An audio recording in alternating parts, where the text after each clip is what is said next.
bizlarda yoshlik chog'larimizga bir kunni o'tishi uchun juda ko'p vaqt ketadi. Endi bir kun juda barakali edi. Bir kunni 24 soat bo'lsa juda barakali edi. Hamma ishimizni qilib, qachon kechqurun bo'lagan deb kutadik.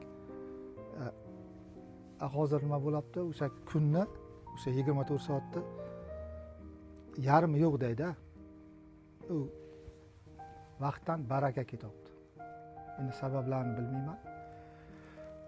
Hozir turasiz, uxlasiz, buqlasiz. O'zi nima? Tushlik payti bo'lib qoladi. Keyin yana boshqa ish bilan shug'ullanasiz, kechqurun bo'lib qolyapti. Shu bilan hayot kun o'tapti. Yangi yilni shu bugun nishonlagan bo'lsangiz, bir yil birdaniga o'tib ketib, yana yangi yil kirib kelyapti. Hayot tez o'tib ketyapti.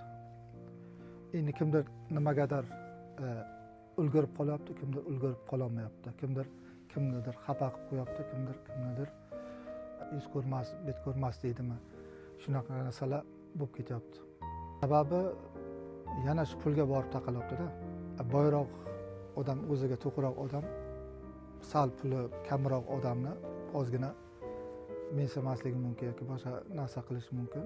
Kambag'al ham bo'ldi, shu meni hayotim shu ekan, men endi boshqa nima qilmay qilsam ham, harakat qilsam ham baribir ahvolim shu deb harakat to'xtatib qo'yadi-da.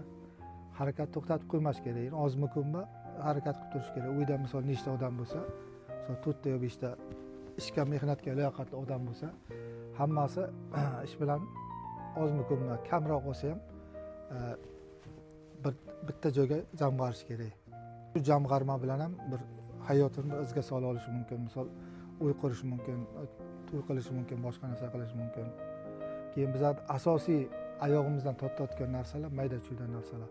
Misol to'y xarajatlari, tug'iladi bola tug'ilgandan unga sunnat to'y qilinadi, sunnat to'ydan keyin yana yig'ib o'sha bolaga yedirmay yana o'ylantirish kerak. U o'ylangan bola nima deydi?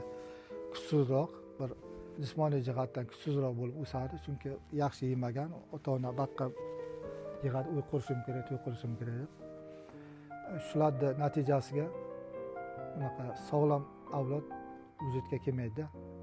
Mana shu narsalarni ham tartibga solish kerak. To'y, ortiqcha nimalarni, xarajatlarni oyog'imizdan tortib turadigan shu narsalarga bir qonuniy bir nuqta qo'yishimiz kerak.